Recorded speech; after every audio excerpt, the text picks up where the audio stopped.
Hi అండి, అందరికీ నమస్కారం. అందరూ ఎలా ఉన్నారు? మనం లాస్ట్ వీడియోలో మహాభారత రచన గురించి తెలుసుకున్నాం. గణపతితో వ్యాసుడి ఆధ్యాత్మిక సంబంధం, మహాభారతం రాయటానికి అతని సహాయం మొదలైన వాటిని మనం చూసాం. ఒకవేళ మీరు చూడకపోతే వీడియో లాస్ట్ లో పింక్ చేస్తాను, తప్పకుండా చూడండి. ఈ రోజు మనం మహాభారతంలోని మొదటి ఘట్టాన్ని అంటే కురువంశం యొక్క జన్మను గురించి తెలుసుకుందాం. ఈ కురువంశం ఎలా మొదలైంది, భీష్ముడి కథ ఏమిటి, మరియు ఆయన చేసిన గొప్ప ప్రతిజ్ఞ గురించి మనం ఈ వీడియోలో తెలుసుకుందాం. వీడియో స్కిప్ చేయకుండా చివరి వరకు చూడండి. కురువంశం మన మహాభారత కథ యొక్క మొదటి పల్లాకం.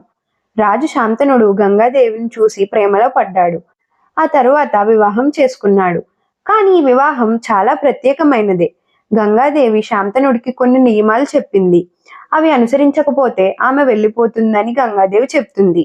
ఈ నియమాలు తెలుసుకుని శాంతనుడు ఆమెకు అంగీకరించాడు. ఇలా శాంతనుడు మరియు గంగాదేవి కలిసి జీవిస్తున్నారు. కానీ గంగాదేవి మనుష్యులంగా పుట్టిన పిల్లలను ఎందుకు గంగా నదిలో పడేస్తున్నారో శాంతనుడికి అర్థమయ్యేది కాదు. ఇలా ఆమె 7 పిల్లలను గంగా నదిలో పారవేసింది. అలాగే 8వ శిశువును కూడా చేసే ముందు శాంతనుడు అడ్డుకున్నారు. నీవు ఎందుకు ఇలా చేస్తున్నావని గంగామాతను అడిగారు. అప్పుడు గంగాదేవి, ఓ చక్రవర్తి, నీవు నాకు ఇచ్చిన వాగ్దానాన్ని మరిచిపోయావు. నీ మనస్సు పిల్లలపై లగ్నమై ఉంది. ఇంకా నీకేమీ అవసరం, నేను వెళ్తాను. నేను ఈ శిశువుని చంపను, కానీ నీవు నా సుగుణ దుర్గణాలను ఎంచక ముందు నేను చెప్పే కథను విను. దేవతలతోనూ మానవులతోనూ పూజించబడే గంగను నేను. వశిష్ఠుడు నాకు 8 మంది పిల్లలను మానవ గర్భం నుంచి జన్మించాలని శాపం పెట్టాడు. ఆ విధంగా నీ వల్ల నేను ఈ పిల్లలకు తల్లినయ్యాను. 8 మంది పిల్లల జన్మకు కారకుడమైనందుకు నీకు స్వర్గలోక ప్రాప్తి కలుగుతుంది. నేను నీ కనిష్ట కుమారుణ్ణి కొంతకాలం పెంచి పెద్ద చేసి అతన్ని నా ప్రసాదంగా నీకిస్తాను అని చెప్పి ఆ శిశువుతో గంగాదేవి అదృశ్యమైంది. కాలక్రమంలో భీష్ముడు పేరుతో పిలిచే మహనీయుడే ఆ శిశువు. అప్పటి నుంచి గంగాదేవి భీష్ముడిని రక్షించి కొంతకాలం తర్వాత శాంతనుడి దగ్గరికి తీసుకొచ్చింది. శాంతనుడు మహా తేజశాలి అయిన యువకుడు. దేవవ్రతుణ్ణి అనగా భీష్ముడిని తన హృదయానికి హత్తుకున్నాడు. తర్వాత అతన్ని యువరాజుగా నియమించి కిరీటాన్ని పెట్టాడు. ఇలా 4 ఏళ్లు గడిచిపోయాయి. ఒకరోజు శాంతనుడు యమునా నది ఒడ్డున విహరిస్తుండగా ఒక అందమైన దేవకన్య లాంటి యవ్వన స్త్రీని చూసి మనసు పడ్డాడు. ఆమెను పొందాలనే వంచ ఆయనలో ఏర్పడింది. ఆమెను తన భార్యగా రావాలని కోరాడు. అందుకామె, నేను జలారి యువతిని, ఈ గ్రామ పెద్దే నా తండ్రి. దయచేసి తమరు ఈ వివాహం విషయం నా తండ్రి గారి వద్ద ప్రస్తావించండి. ఆయన అనుమతి తీసుకోండి అని అన్నది. శాంతనుడు సరేనని ఆమె తండ్రి దశరాజు దగ్గరికి వెళ్లి ఈ వివాహం గురించి మాట్లాడారు. అయితే దశరాజు ఈ వివాహానికి అంగీకరించారు. కానీ దశరాజు మరియు సత్యవతి రాజుని ఒక వాగ్దానం చేయమని అడిగారు. ఆ వాగ్దానం ఏమిటంటే, సత్యవతికి మరియు మీకు కలిగే కుమారుడే మీ తర్వాతి రాజ్యాన్ని పాలించాలి అనే వాగ్దానం చేయాలని కోరారు. అయితే శాంతనుడు ఆ వాగ్దానాన్ని చేయలేకపోయాడు. ఎందువలనంటే ఈ విధంగా వాగ్దానం అనేది యువరాజై ఉండి రాజు కాబోయే గంగాపుత్రుణ్ణి వెనక్కు నెట్టినట్లు ఉంటుంది. ఈ మూల్యం చెల్లించి యువతిని వివాహమాడడం సిగ్గుచేటు. తక్షణమే అతడు తను కోరినది నెరవేరలేదనే విచారంతో హస్తినాపురానికి తిరిగి వచ్చాడు. ఈ విషయం ఇతరులకు తెలియకుండా తనలో తనే మదనపడ్డాడు. భీష్ముడికి కూడా ఈ విషయం చెప్పలేదు శాంతనుడు. బుద్ధిశాలి అయిన దేవవ్రతుడు తండ్రి మనోవేదనను ఏదైనా రహస్యం కారణం ఉంటుందని ఊహించాడు. తన తండ్రి ఇలా ఉండడానికి కారణం ఏమై ఉంటుందని రథసారథిని ప్రశ్నించాడు. అతడు యమునా నది ఒడ్డున ఓ జలారి కుమార్తెను చూసినట్లు చెప్పాడు.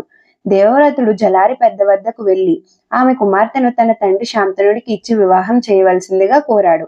జలారి పెద్ద కూడా చాలా మర్యాదత్తుడై ఇలా చెప్పాడు. జరిగినదంతా తెలుసుకున్న భీష్ముడు జలారి పెద్దతో, నేను చెప్పేది వినండి, ఇదే నా వాగ్దానం. మీ కుమార్తెకు జన్మించిన కుమారుడే రాజవుతాడు. ఇది నిశ్చయం. అలాంటి కుమారుడి కోసం నాకున్న యువరాజాధికారము తర్వాత లభించే రాజాధికారము వదిలేస్తాను అని దేవుని సాక్షిగా ప్రమాణం చేశాడు. అప్పుడు సత్యవతి మరియు దశరాజు భీష్ముణ్ణి ఉద్దేశించి, ఓ భరతవీర శ్రేష్ఠుడా, ఇప్పుడు వరకు ఏ క్షత్రియ వంశస్థుడు చేయని కార్యం నీవు చేశావు. నిశ్చయంగా మీరు మహావీరులు. నా కుమార్తెను మీ తండ్రి గారి వద్దకు తీసుకువెళ్ళండి. యువత తండ్రిగా నేను చెప్పే ఈ మాటలను శ్రద్ధగా వినండి. మీరు సత్యవాకు కలవారు, ప్రతిజ్ఞను నిలుపుతారని నాకు తెలుసు. కానీ మీ కుమారులు న్యాయంగా వారికి చెందవలసిన రాజ్యం గురించి ఊరుకుంటారా? మీ కుమారులు కూడా మీ వల్లే గొప్ప వీరులవుతారు. వారే రాజ్యం ఉంచుకునే ప్రయత్నం చేస్తే వారిని అడ్డుకునేది ఎవరు? ఈ అంశమే నన్ను బాధిస్తుంది అన్నాడు. ఈ మాటలు విన్న భీష్ముడు తన తండ్రి పరిస్థితిని ఉద్దేశించుకుని జలారి పెద్దతో ఇలా అన్నాడు. ఇదే నా కఠిన ప్రమాణం. నేనసలు వివాహమే చేసుకోను. నిరంతరం బ్రహ్మచారిగానే నా జీవితాన్ని దారబోస్తాను అంటూ 2 చేతులు పైకి జోడించి చెప్పాడు. వైరాగ్యపూరిత ప్రమాణం చేశాడు దేవవ్రతుడు. దేవతలు దేవవ్రతుడిపై పుష్పవర్షం కురిపిస్తూ భీష్మ భీష్మ అని పలికారు. భీష్మ అంటే ఓ కఠిన ప్రతిజ్ఞ చేసి దాన్ని తూచా తప్పకుండా అమలు చేసేవాడు అని అర్థం. భీష్మ అనే పేరు ఆ క్షణం నుంచి దేవవ్రతుడికి సార్థక నామం అయ్యింది. తర్వాత భీష్ముడు సత్యవతిని తోడ్కుని తన తండ్రి శాంతనుడికి అప్పగించాడు. అప్పుడు శాంతనుడు భీష్ముడికి ఇచ్చమృత్యు వరాన్ని ఇచ్చారు. ఈ కథలో మనం కౌరవ వంశం గురించి మరియు భీష్ముడు అద్భుతమైన ప్రతిజ్ఞ గురించి తెలుసుకున్నాం. భీష్ముడు చేసిన త్యాగం, తన తండ్రి కోరికను గౌరవిస్తూ ధర్మం కోసం తీసుకున్న నిర్ణయం మనకు ఎంత విలువైన పాఠమో మనం గ్రహించాము. ఈ సంఘటన మనం జీవితంలో ఎప్పుడు ధర్మాన్ని పాటించాలో, ఎప్పుడు ప్రతిజ్ఞను గౌరవించాలో అని మనం తెలుసుకోవాలి. ఈ కథ మన సనాతన ధర్మం యొక్క విలువను తెలియజేస్తుంది. మహాభారతం మనకు ధర్మాన్ని ఎలా నడపాలో చూపిస్తుంది. అది మాత్రమే కాకుండా ఈ కథలు మన భవిష్యత్ తరాల కోసం ఎంతో అవసరమైన మార్గదర్శకాలు. నెక్స్ట్ వీడియోలో ఇంకొక స్టోరీతో మళ్ళీ కలుద్దాం. మరిన్ని వీడియోస్ కోసం మా ఛానల్ని సబ్స్క్రైబ్ చేసుకోండి. పక్కనే ఉన్న బెల్ ఐకాన్ క్లిక్ చేసి ప్రతి వీడియోకి నోటిఫికేషన్ పొందండి. జై శ్రీరామ్.